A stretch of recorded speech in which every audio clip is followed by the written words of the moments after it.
Correct, na? What if the action doesn't give that satisfaction? I want to take a different action. Then my question is, for what reason did you take that action? Could be because you said, I thought this will. Yeah. So then the urge still remains, na? So the sensation of that urge still remains. The urge still remains. Perfect. Address it. You can tell you, I didn't come. Do me again. Yeah. That is called as asserting your needs. Simple. You get out of the bed now.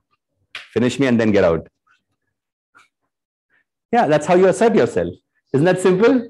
What? You're leaving? Come here. Finish me. It's simple. If you can't assert yourself in the basic biology, what's the point? Then it's going to be unhealthy compensation. Because what you avoided here, you're going to overcompensate somebody else, somewhere else. That's going to be unhealthy overcompensation. So beware of the times when you're not able to assert your basic needs. You are then participating into something called as unhealthy assertion somewhere else. Yeah. Okay. It's like this father who is having an extramarital relationship, who just checked into a good property, made out with his girlfriend, stayed overnight, came home, and his daughter is saying, I'm going out tomorrow with my friends. And he's like, koi zarurat nahi bahar jane ka, bada kari. Because he knows what happens. So he's like, there's no need to go out. Call your friends over here. We'll be here. The poor girl suffers. That's overcompensation of an assertion which he didn't do in the bedroom where he was supposed to do. So he compensated that elsewhere. So he will bring that balance elsewhere. So what is seen here, this strength which is seen here is basically protecting a guilt, a shame, or a weakness, which is because of unhealthy compensation of that which never happened because of lack of assertion. Simple dynamics. How is it difficult? So it's like again the pendulum changing that. Yeah. Yeah. And that's the avoidance. It's not even going this side. So there's a constant avoidance. Simple enough? Now, point. Yeah. So a wife having an extramarital affair.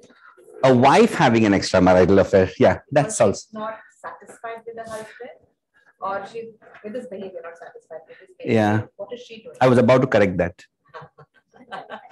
I was about to say, are you sure it's satisfaction or something else that you want to bring to the field? Yeah. She's not giving the due importance. So what is she doing?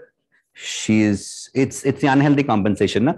So she will fall for the first bait that she gets, which she's not getting over here. So let's say it is somebody appreciating her and she's longing for this appreciation home.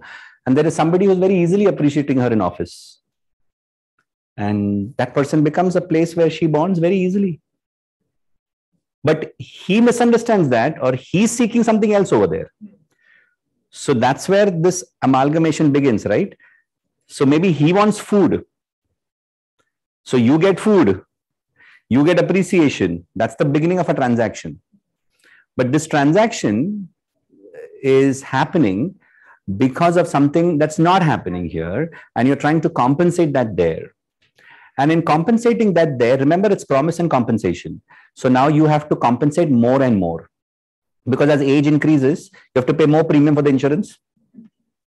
Okay, so you start paying more premium. Then at one point of time, you are fed up with two things. One which was already fed up, and now this also. And you're saying, bro, if I wanted the same thing, I would have stuck there only. So because she doesn't want to face this, she went for that. Yeah, easy fix. Could be, and this is all just assumptions.